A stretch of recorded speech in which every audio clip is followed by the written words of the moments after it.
საქართველოს არალეგიტიმური ხელისუფლების წინააღმდეგ რომ უახლოეს მომავალში შეერთებული შტატების სანქციების ახალ პაკეტს აამოქმედებს, კიდევ ერთხელ ადასტურებენ სახელმწიფო დეპარტამენტში.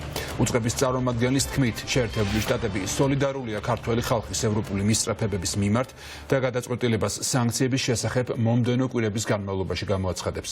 საქართველოს შესახებ განცხადებას ავრცელებს ჰელსინკის კომისია, სადაც საქართველოს მოქმედი ხელისუფლება მოხსენიებულია როგორც არალეგიტიმური და ნათქვამია, რომ ქართული ოცნება ქართველი ხალხის ნების საპირისპიროდ აგრძელებს ინტეგრაციას ისეთ ავტოკრატიულ რეჟიმებთან, როგორებიცაა ჩინეთი, ირანი და რუსეთი. ნინო სამყურაშვილი გვეტყვის მეც ამ თემაზე. ნინო, რა განცხადებები კეთდება ვაშინგტონში ქართული ოცნების ლიდერების დასანქცირების თაობაზე?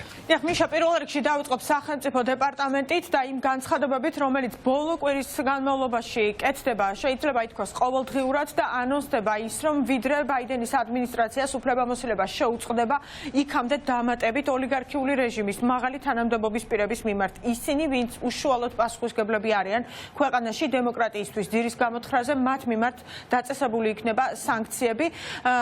ვანდეთ პატელი, რომელიც არის სახელმწიფო მდივნის პრესპიკერის მოადგილე, კიდევ ერთხელ დაადასტურა და გაიმეორა ის, რასაც სახელმწიფო დეპარტამენტი ამბობს ბოლო დღეების განმავლობაში, რომ აუცილებლად სანქციები იქნება დაწესებული და ეს სანქციები თუნდაც 4 კვირა დარჩენილი არის იქამდე, ვიდრე გადაბარება მოხდება დონალდ ტრამპის ადმინისტრაციის და ამიტომაც ამ პერიოდში იქნება სანქციები. რა თქმა უნდა, ყველას მხრიდან მოლოდინი არის იმაზე, რომ ეს იქნება დიდი ალბათობით ფინანსური სანქციები, თუმცა არ კონკრეტდება ამასთან დაკავშირებით და ყველა ამბობს, რომ უნდა დაელოდოს ქართველი ხალხი იმას, თუ რა გადაწყვეტილებას მიიღებს ამერიკის შეერთებული შტატები ოლიგარქიული რეჟიმის მაღალი თანამდებობის პირების მიმართ.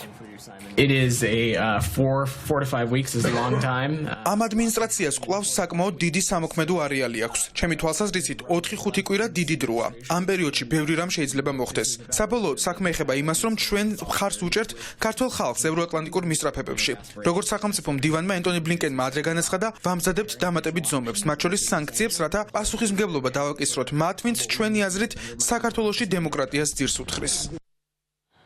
და ჰელსინკის კომისიამ გაავრცელა საკმაოდ დიდი განცხადება საქართველოსთან დაკავშირებით. შეგახსენებთ იმას, რომ ჰელსინკის კომისია არის ორპარტიული კომისია, დემოკრატებიც და რესპუბლიკელებიც და სადაც პირდაპირ არის საუბარი იმაზე, თუ რას აკეთებს დღეს ქართული ოცნება და როგორ მიდის ის ავტოკრატიული რეჟიმებისკენ და როგორ თანამშრომლობს მხოლოდ მათთან. საკმაოდ ვრცლად არის განმარტებული ის, თუ ირანთან დაკავშირებით რა ნაბიჯების გავს ქართული ოცნება, რა ნაბიჯებს გავს ჩინეთთან დაკავშირებით და ეს ყველაფერი რა თქმა უნდა შემთხვევითი არ არის, რადგანაც ქართული ოცნება ყველას არწმუნებს იმაში, რომ თითქოს 20 იანვრის შემდეგ, როდესაც დონალდ ტრამპის ადმინისტრაცია მოვა და უკვე გადაიბარებს ბაიდენის ადმინისტრაციისგან ხელისუფლებას, შემდეგ ყველაფერი უკვე გამოსწორდება, თუმცა უნდა ითქვას ის, რომ დონალდ ტრამპისთვის არის წითელი ხაზი და კატეგორიულად მიუღებელია ჩინეთთან თანამშრომლობა, ირანთან თანამშრომლობა და სწორედ ამის ხაზგასმასაც აკეთებს ჰელსინკის კომისია თავის განცხადებაში და ამასთან ერთად ძალიან მნიშვნელოვანი არის სენატის საგარეო ურთიერთობათა კომიტეტის თავმჯდომარის ბენ კარდინის განცხადება. ეს განცხადება, ეს არის ერთობლივი განცხადება მის ევროპელ კოლეგებთან ერთად, სადაც პირდაპირ არის ძალიან ღიად საუბარი საქართველოსთან დაკავშირებით და იმ პირების დასანქცირებაზე, რომლებიც მშვიდობიანი მომიტინგეების წინააღმდეგ მოქმედებენ, აწამებენ ხალხს და ანტიდემოკრატიული ქცევა ახასიათებთ და კიდევ ერთი ბენ კარდინის განცხადებაში საუბარი არის უკრაინაზე, ბელარუსზე და საქართველოზე და მხარდაჭერა არის გამოხატული ამ ხალხების მიმართ. ქართული ოცნება ქართველებს ართმევს მათ მიერ არჩეულ ევროატლანტიკური ინტეგრაციის გზას და აბრუნებს აგრესორების ღერძისკენ, რომლებიც ცდილობენ დემოკრატიული მსოფლიო წესრიგის განადგურებას. მიუხედავად ქართველი ხალხის მასშტაბური წინააღმდეგობისა, ქართული ოცნება განაგრძობს ინტეგრირებას ავტოკრატიულ რეჟიმებთან. ივნისში საქართველოს პრემიერ-მინისტრი ირაკლი კობახიძე დაესწრო ირანის პრეზიდენტის ფეზეშქიანის ინაუგურაციას, რაც მოყვა წინა წლებში ირანსა და საქართველოს შორის ეკონომიკური კავშირების გაძლიერების მცდელობებს ქართული ოცნების მხრიდან. თავის მხრივ გავრცელებული ცნობებით, ირანთან დაკავშირებული ჯგუფები ხელს უწყობდნენ ქართული ოცნების კამპანიას, ავრცელებდნენ ანტიდასავლურ ნარატივებს. აგვისტოში ქართულმა ოცნებამ ხელი მოაწერა სტრატეგიული პარტნიორობის შეთანხმებას ჩინეთთან. ჩინური კონსორციუმი ამჟამად აშენებს მასშტაბურ ღრმაწყლოვან პორტს ანაკლიაში, როგორც ჩინეთის ერთი სარტყელი ერთი გზა ინიციატივის ნაწილს. თუ ქართული ოცნება მოახერხებს ძალაუფლების შენარჩუნებას, პარტია საქართველოს გადააქცევს რუსული, ჩინური და ირანული გავლენის გავრცელებისა და ეკონომიკური შესაძლებლობების პლატფორმად, რომლებზეც იგი სულ უფრო მეტად ხდება დამოკიდებული.